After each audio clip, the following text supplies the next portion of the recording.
guys, it's Sheila G here, and today I'm so excited because I have an amazing young DJ joining me here at the studio. He's the youngest ever DJ to get residency on the BBC Asian network. He's performed pretty much all over the world alongside a number of celebrities like Wiz Khalifa, Charlie Sloth, Skepta, and so many more. His beats and his banter are driving us crazy. He's none other than DJ Shraii.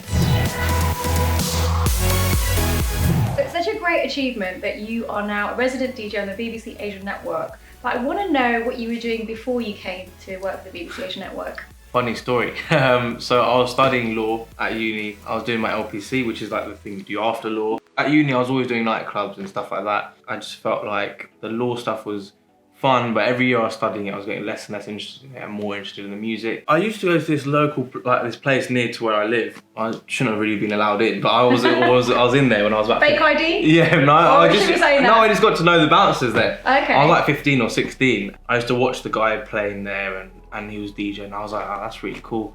And then I thought when I was about 16, I saved up a little bit of money and I just bought some really basic equipment, started messing around with it, and every sort of year I sort of upgraded into something a bit better, and that's how it basically became what it is. What would you say the current music trend is for young Asians out there? So when I first got this show on Asian Network, I was not really into the whole Bollywood, Bhangra, Asian, but then when I started like researching into it, there's some really dope, cool stuff out there. I'm hoping that the younger Asians in London, the UK, around the world are starting to realise that this music's actually really good.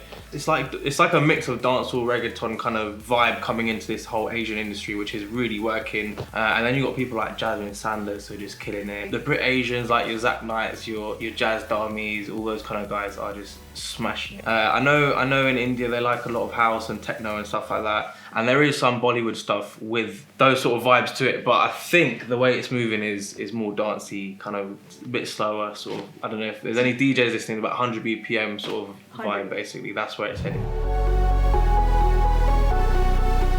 It's difficult for Asian artists to break into that top 50 or top 20 in the charts and all that kind of stuff, because apart from the Asians that listen to them, there's not that many non-Asians that listen to them. But I think eventually it will happen. Like, we're getting people like Steel Bangles, I keep mentioning. It's a bit like Afrobeats, how it's come into the UK now. It's because there's like 6 or 7 really good Afrobeat artists that are based here or that can speak English, you know, and that's all it takes. I'm rooting for it, and that's what we keep passing through our shows on BBC. Like, I keep passing through young British Asian stuff to the shows in the hope that people out there listening are like, oh, this stuff's really cool. Let's follow this artist.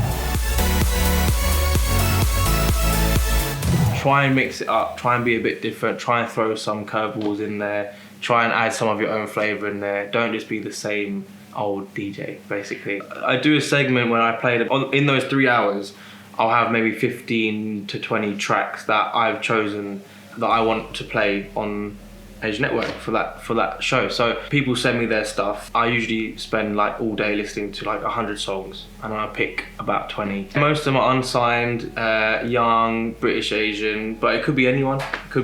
So and they send you these They songs? send me these songs. They usually it's from DMing. So they'll DM me saying, hey, can we send you our song, or can I send you I say, yeah, here's my email address, and they ping it over and I listen to it, and if I like it and it fits with that show, I'll put it in. And you know, however 100,000 listeners are listening, you get to share your music with all those people. I think a lot of the DJs and presenters on Asian Network do that. So, you know, if you feel like you might be better suited to a Bobby Friction show or whatever, definitely send him your music and see if he'll play it. But yeah, I'm always open to listening to new music. If I like it, I'll play it, basically.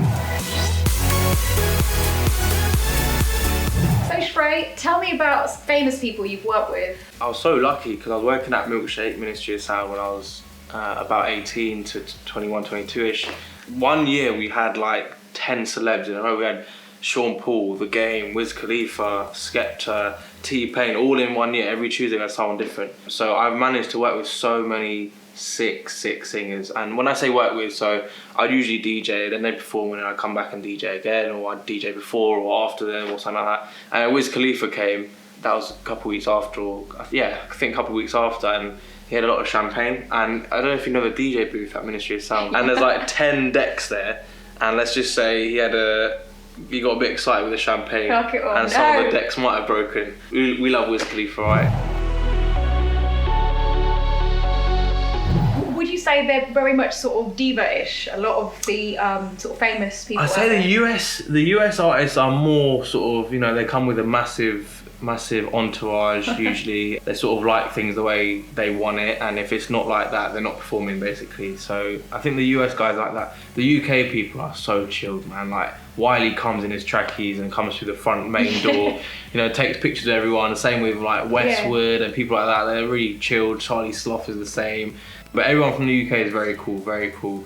I'm yet to meet someone that's not nice from the UK. Like Drake, for example. If he's turning up to a club, they have to have a certain number of champagnes from a certain brand, a certain number of this, a certain number of that, and if it's not there, he's not coming out. Whoa. Okay. I heard some weird ones about Beyonce, but I don't know if they're true. Like she needs like spherical like ice cubes and what? Certain spherical colour ice cubes. Yeah, certain colour M&Ms. I don't know how much of it is true.